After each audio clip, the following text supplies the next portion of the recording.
mengucapkan selamat datang di kampus Universitas Gadjah Mada kepada yang terhormat Presiden kelima Republik Indonesia, Wakil Presiden ke-8 Republik Indonesia, Ketua Dewan Pengarah Badan Riset dan Inovasi Nasional, Ketua Dewan Pengarah Badan Pembinaan Ideologi Pancasila, Profesor Dr. Honoris Causa Hajah Megawati Soekarno Putri, beserta segenap prosesi penanaman pohon bodi di tempat yang telah kita persiapkan bersama-sama, yang akan secara langsung ditanam oleh Profesor Dr. Honoris Causa Megawati Soekarno Putri bersama dengan Rektor Universitas Gadjah Mada. Tinggi pohon bodi ini bisa mencapai 20 hingga 30 meter dengan daun berbentuk hati berujung meruncing, dan pohon ini mempunyai umur yang sangat panjang, akar yang sangat kokoh, dan biasanya ditanam sebagai peneduh. Untuk itu kami silakan Selain itu, pohon bodi tidak hanya bernilai ekologis sebagai penyerap karbon, penghasil oksigen, serta peneduh alami, namun pohon bodi juga dimanfaatkan sebagai pengobatan tradisional, Bapak Ibu semuanya. Dan secara historis dan filosofis, pohon bodi ini memiliki makna yang mendalam, dianggap sebagai simbol kebijaksanaan, ketenangan, dan keteguhan batin. Dan pohon bodi bukan hanya penting secara biologis, tapi juga memiliki nilai spiritual dan filosofis yang mengajarkan tentang keseimbangan antara manusia dengan alam.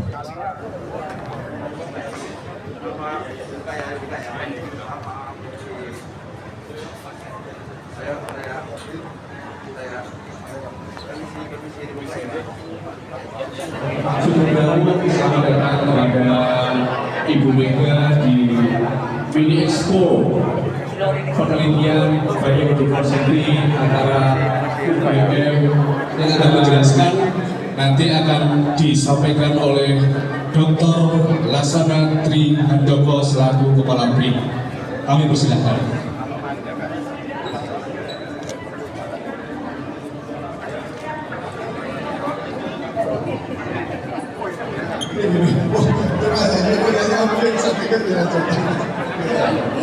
Salah satu makanan lokal yang ada di Gunung Kidul itu walang, Ibu.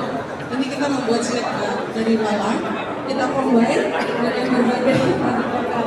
Belalang, Ibu, itu makanan asli. Iya, kunjungan juga.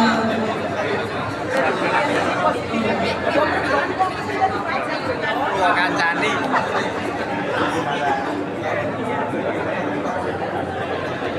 Belalang, ya.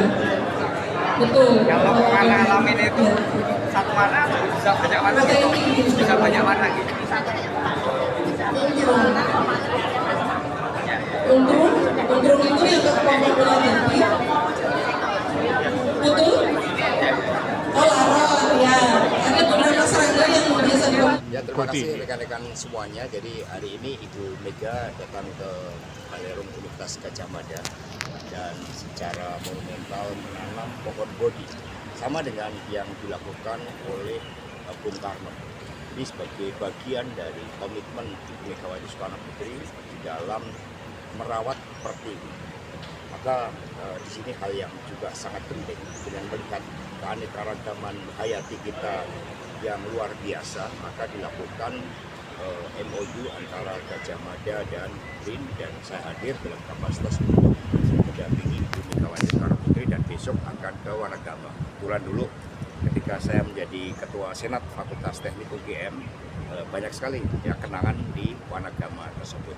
Nah, dari kehadiran Ibu Mega ini membawa suatu pesan yang sangat penting agar kita mengedepankan kegiatan riset dan inovasi dan dibangun kesadaran seluruh anak bangsa untuk agar seluruh kebudayaan kita, produk-produk pengetahuan kita, kemudian karya sastra kita, kemudian keanekaragaman hayati kita untuk jangan lupa dipatenkan. Demikian pula keanekaragaman pangan kita yang luar biasa. Tadi Pak Bambang Kesawa sudah menunjukkan bagaimana rendang misalnya itu juga mengandung suatu komponen yang bisa dipatenkan. Teklek itu bisa dipatenkan. Pak Hasto melihat dukungan-dukungan menjelang Silkut sangat jauh dari 2009 ini pada Prabowo Gibran seperti apa? Bibir kaleng dan sebagainya makanan tradisional. Jadi dari beberapa industri makanan tradisional kita punya teknologi untuk pengalengan. Jadi masa simpannya bisa 1 tahun dan bisa diekspor juga. Gitu. Jadi ya,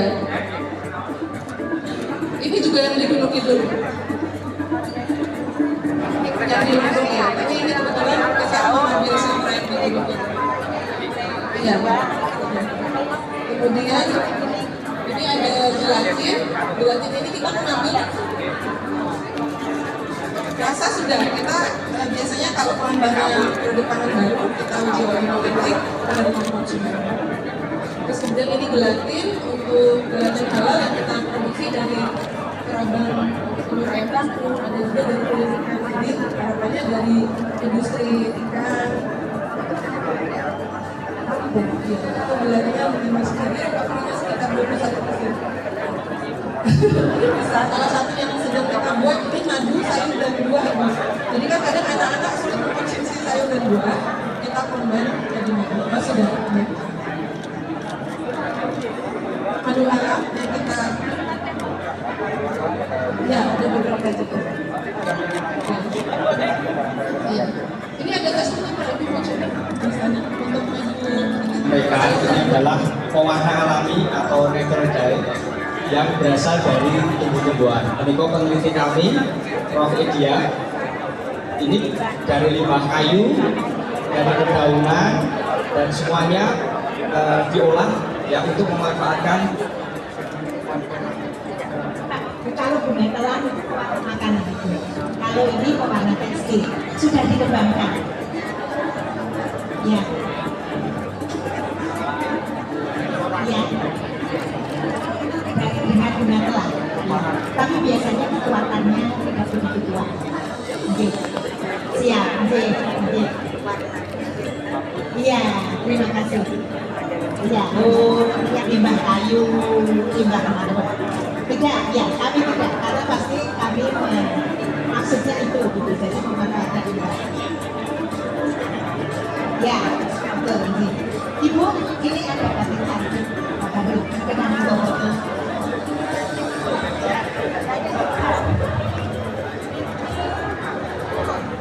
Kayu tumpul tadi. Iya, ini ya. Mengganti beberapa kali ada 2 kali lipat dari yang biasanya.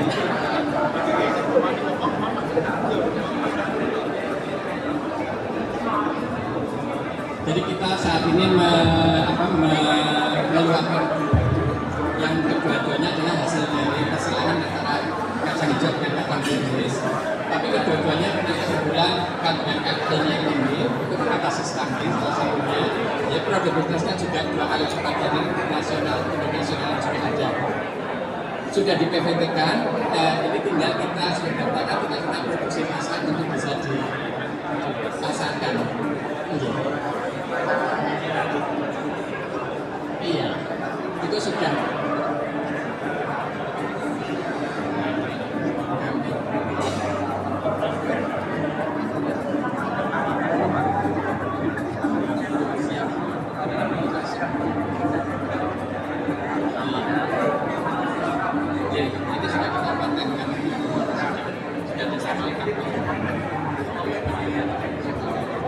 Terima kasih Bapak Wakil Rektor Dr. Danang yang sudah penelitian tentang produk juga.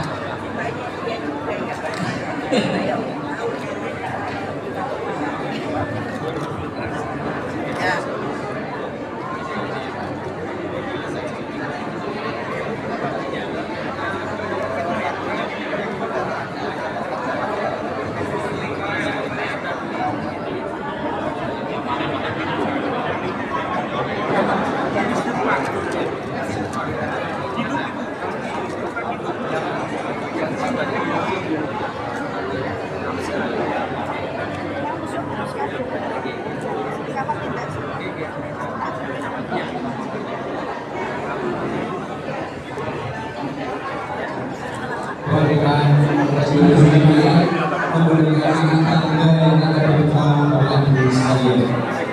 kasih atas karena dia sumbernya jauh cepat menggantikan sehingga secara aspek untuk penyerapan data itu kita kira seperti itu ya, selain nilai-nilai religiositas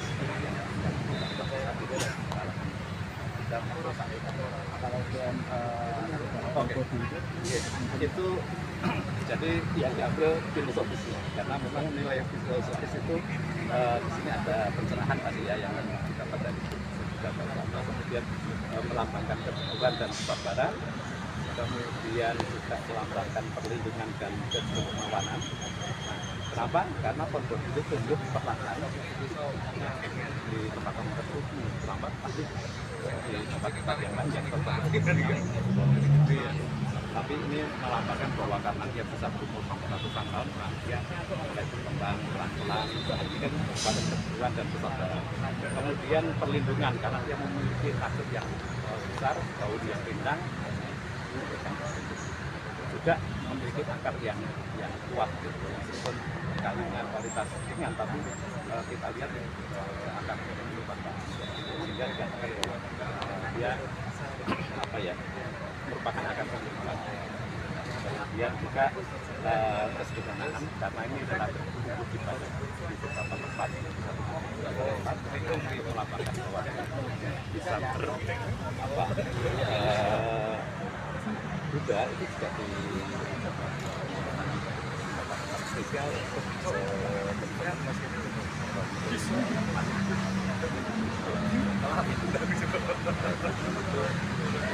bahwa kebaikan tempat yang baik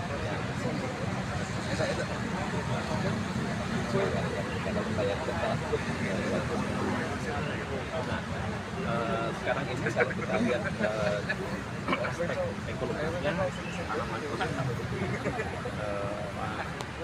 manfaat yang bisa menjadi betul ya. Kita lihat itu karena penyakit tadi ya. Tapi kalau Anda lihat di bundaran yang dekat lembah sana itu kan bagus banget itu, sehingga mengatakan bahwa itu menjadi produsen O2 yang sangat berkembang. Tanaman ini kebetulan di Indonesia itu tumbuhnya termasuk dalam kategori pasifik, jadi dia cepat tumbuhnya, kemudian rindang daunnya, dan itu nilai ekonomi itu sebetulnya kalah nilai religiositas dalam beberapa agama dan sebagai bentuk barangkali itu akan menjadi manfaat ekonomi yang lebih luas dibandingkan ekonomi. Karena kalau kita pakai kayunya itu kelas ringan, kelas dari ada kayu mulai dari ringan, kemudian kelas berat jenisnya akan rendah, kemudian itu termasuk kategori yang kita pakai ya konstruksi yang ringan, tidak termasuk konstruksi biasanya pakai obat, pakai seperti halnya gulai, kerajinan dari dalam komponen. Nah, kemudian kalau dalam konteks sekarang sekarang kan kita bicara mengenai karbon ya. Sekarang udah dunia. Wawancara siapa ini? Alami. Apa ya? Fiturnya? Berarti adalah menurut. Pasti dewe ICC perhatian komplek belum kok gitu. Auto tulung ngulur.